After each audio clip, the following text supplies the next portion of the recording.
Hello from me, Brian Gerrish. I had hoped to do this video for Andrew Peacher in my back garden in the sunshine, but the weather has turned, so I'm here indoors in not so sunny Devon with the rain hammering down. If you hear a bit of that, I'm sorry, I can't control it. Well, first of all, well done to Andy and all the rest of you that have put this child sexual abuse conference together. I am sorry that I can't be up there in Perth, but I had too much else on, and so we came to the agreement that I would make this 15-minute video recording to at least be able to join the other speakers and talk about this extremely important subject. Well, where do we start? I think the first place for me to start is really the beginning, because what can I bring to this subject? I think one of the things that I can bring is that I started out as a person embedded in Middle England. I think you could say possibly also embedded in some of the establishment business, in that I was a former Royal Navy officer. But if I go back to my time serving with the Navy, I believed that I was doing my bit to defend the country and people in UK, my family, friends and family, as did the other men and women serving with me. I was mistakenly under the impression that while we were doing that in the armed forces, other people were looking after the safety and security of people in the country. And what am I talking about? I'm talking about the police. I'm talking about local authorities providing services. We can say, of course, child protection services, but it could be the National Health Service. And also we were reliant on the fact that we had law and order and justice, and that people going to the courts would have a fair trial where the aim was to establish truth and evidence and for justice to prevail. How very mistaken I was, but it wasn't until I left the Navy in 1993 that I suddenly had to relearn all of my views about what was actually happening in Britain. So how did it start? Well, we're limited for time, but I'll just say it was fraud and corruption. That was the subject which I started to get interested in Plymouth. And very quickly that led me to other people across the country who were also seeing that their local authorities in particular were embezzling money, often vast sums. As I investigated that, and as I started to work with others to produce a community newspaper, the UK Column, it was at that point that people approached me with the very first stories about trouble with children and family courts. And the first case was Linda Lewis, and I talked about this very briefly in our Nottingham meeting a couple of weekends ago. But Linda approached me with 2 suitcases of documents to say that her daughter had been taken away under false pretences by Neath Port Talbot Social Services. The girl was unwell, the mother was trying to obtain a medical diagnosis, and when she took her daughter to America, Neath Port Talbot Social Services arrived with American police, and indeed one of the police officers drew his gun when the girl's grandfather remonstrated about what was happening. The girl was taken, flown back to UK on a false passport, put in a psychiatric unit and told that her physical pain was imaginary. It later emerged that this little girl had Zollinger's disease, which is multiple ulceration of the guts, intensely painful, but here was the local authority telling her the pain was imaginary. And when the mother tried to regain her daughter, that girl was never to go home. And as an adult, she is too frightened to go home because of the lies that social services told her mother. This story led to others, and I still can remember the mothers, some fathers, but mainly mothers, who came to me telling me what had happened to them and their families. And the common theme was that social services or the police or both had become involved in the family. And then those organisations used utter lies, perjury, falsified reports, falsified clinical psychology reports, lies in the courts themselves in order to take the child away from parents, the mother, and with a twist that I became very interested in, often the children were taken away from the good parent and given to the abusive parent, or the child was given to foster carers who then also demonstrated that they were abusive. This wasn't one or two cases. I suddenly realised that I was entering a world where this was happening on quite a major scale, and I'll come on to that a bit later. Initially, I worked with some of those families in order to understand myself firsthand what was going on. And that meant that I went into court and I saw what happened for myself. I saw the lies, or I heard the lies, I read the lies. I watched as cases were fabricated against parents in order to take the children. And at one point, in one particular hearing, where I challenged the judge quite strongly, his reply to me was, "Mr. Gerrish, if you report any of the facts of this case, I will put you in prison." And this, of course, is the way it is, because those who try and help families, those who try and help youngsters who have suffered child abuse are very quickly harassed and threatened and bullied by the establishment. A common pattern in the cases was that the parent trying to protect a child was often accused of being mentally ill. And this was usually done in an unpleasant way, so that actions which were perfectly reasonable actions for a parent to take to protect a child were twisted, or material was added so that this was used as an excuse that the parent had mental health problems.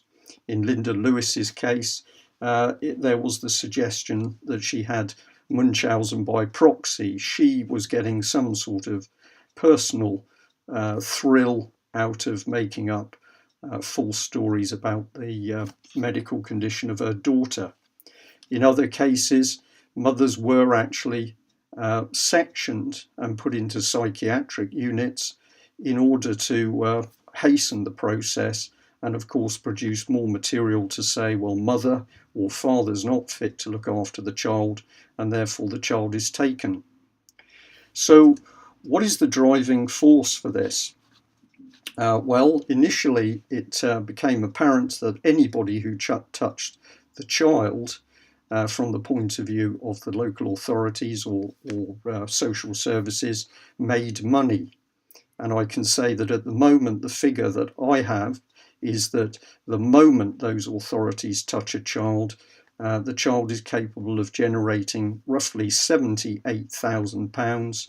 And that is only the start, because everybody and anybody who then comes into contact with the child, be it the child psychiatrist or the CAFCAS officer or one of the guardians or the foster carers, is going to make profit. So we can start to see that children equal a cash cow, and of course ruthless people would be only too happy to use those children. I learnt to my horror the scale of abuse that some children suffer. This is a subject which I'd never come into contact with previously. I found it very hard to deal with, but I also came to the conclusion that this was a subject so serious that one simply could not walk away from it. And I'd like to thank Ian Crane, because it was Ian Crane who invited me to his Alternative View 3 back in 2009. And having given a talk on child abuse and child stealing by the state, I found that people started to contact me in significant numbers with more and more stories. As that happened, the depth of the stories increased, and I started to get my first look at satanic ritual abuse, where families were talking to me about sexual abuse conducted with a ritualistic aspect. Now, this is something which I've had to spend time researching for myself, and I will also say that I don't consider myself an expert on this subject in any way. I've had to seek guidance from people who have a lot more experience than myself, and I know that you have Wilfred Wong speaking to you today, and Wilfred has been one of the people that has really taught me a lot about this subject.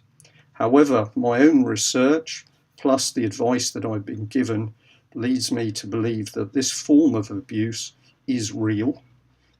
It is denied, of course, by saying, well, of course, this is ridiculous conspiracy theory, but the facts are very clear that we have a significant section of British society that does believe in satanic ritual abuse as one part of its satanic or its Luciferian belief system.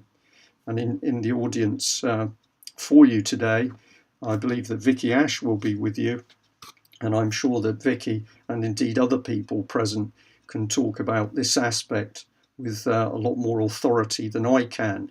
But what I want to impress on you as an audience today is that I am a person who went from that early, rather naive belief system into who looked after us in the United Kingdom, to understanding that we are all at risk, but most importantly, our children are absolutely at risk. Well, what's the scale of the problem? And here I'm going to thank David Icke, because it was in one of his early books that I started to read about child abuse, and he started to quote some figures of the scale of the problem. And he quoted that he'd done research in America where he was staggered to find there was no central database of missing children as the first step towards looking at abused children, and therefore he researched himself.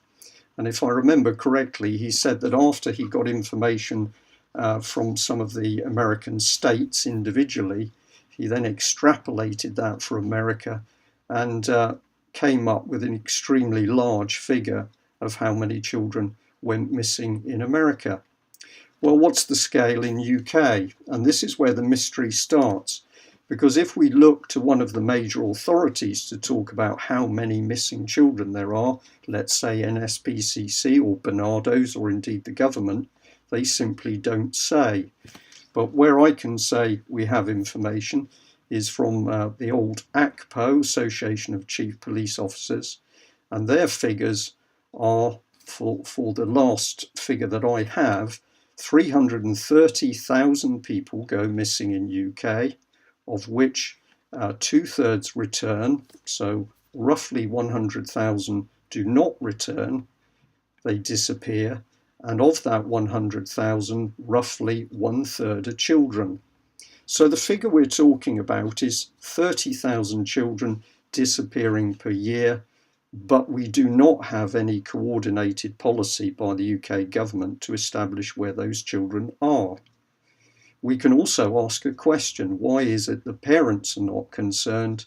And I'm going to suggest that we have part of the answer for that via the very brave Metropolitan Police whistleblower, John Wedger, who in an interview with me some time ago pointed out that when children went missing from within the care system, not only was nobody reporting it, the authorities and charities were actively covering up those children going missing.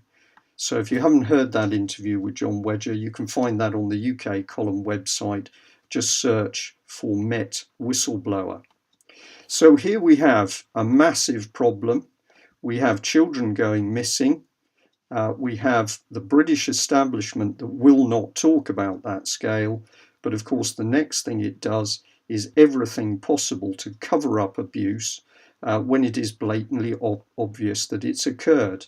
We have child abuse whistleblower Melanie Shaw in solitary confinement for a year now because she spoke out about the abuse of children at Beechwood Children's Home in Nottingham. But of course, she is one of a number of people. We have North Wales, we have the London-based child homes, we have Selly Oaks, we have all of this evidence. We have it in Scotland, we have it in Wales, we have it in the Channel Islands, we have it in Ireland, all saying that children have been horrifically abused by well-organised gangs, and those gangs of abusers are covered up by the British government. Within that abuse, we also know that we have the added depths of satanic ritual abuse. And here it becomes more vicious because those people trying to expose that particular form of abuse are themselves threatened, victimized, intimidated. And we have only to look about what has happened around the Hampstead abuse case as a classic example of that. And on that note, I'm going to say that despite the fact that Ella and Abraham have attacked me personally in some YouTube clips, I fully understand why this is. But the most important thing for me to say is that having met Mum and Abraham and spoken to the little boy via telephone and looked at the evidence, I have absolutely no doubt whatsoever that what that family said had happened to the children did indeed happen. Why would they attack me? Now this brings me towards the subject of the day, because you've all assembled in order to try and do something to stop this widespread abuse. Well, one of the things that I learned very early on, and it was quite a shock, is that people who've suffered the trauma of abuse or the trauma of loss, a mother or a father that have had their children taken from them, are extremely angry people. They're very frustrated, and quite rightly so, at the failure of the government and the justice system to take action. The pressure, the trauma, the stress, the angst, all of this builds pressure. And eventually, in their frustration, it becomes easy to attack the very people that are trying to help them. There's a phrase for this, it's called projection. And it is simply that the anger, which of course really is directed at the people who have committed the crime in the first place, those people are out of reach. And so that anger can often be projected at other people. I know enough now to realise what this is, but I will say that in the beginning it was very difficult to be a helper and then to find yourself under attack from the very people you were trying to help. The importance of the meeting that you're all at today is, of course, it's bringing people together. It's bringing people who've suffered abuse, and it's bringing together people who are helping. And this is really, in my opinion, the recipe for success. We have to get back where good people stand up to be counted, where good people work together to help others. Even people who have suffered can get some form of relief from helping others who are in the same predicament. And if we are to get the lid off this vile abuse, which is clearly condoned and covered up and facilitated by the British government of all parties, we need people like yourselves to work extremely hard. I think the solution is exactly what you're doing, which is to say, if the government is not going to run inquiries which will do the job, then ordinary people have to come together and run the inquiry. In doing that, of course, it highlights the weakness of the government. It makes them look ridiculous. But most importantly, ordinary good people working in that investigation are going to get the real truth out. And it is this real truth and the real evidence which ultimately will bring the whole stack of cards down. I'd like to say so much more to you, but I've an eye on the clock. So I'm going to say, I hope that I've given a useful synopsis as to how I see things at the moment. But I believe that if we are persistent, if we are measured, if we stay reasonable, we will wake up more people across the country than if we are angry and aggressive about this subject. So, despite your anger, despite your frustration, the thing is to stay with it, keep working together, and we will get the lid off this truly horrific agenda, which says the British government of all parties not only covers up child abuse, not only covers up satanic ritual abuse of children, the British government and the higher establishment, the higher British establishment, are fully involved. And this is the truth that we need to get out. Thanks very much. I hope you have a good day. Bye-bye.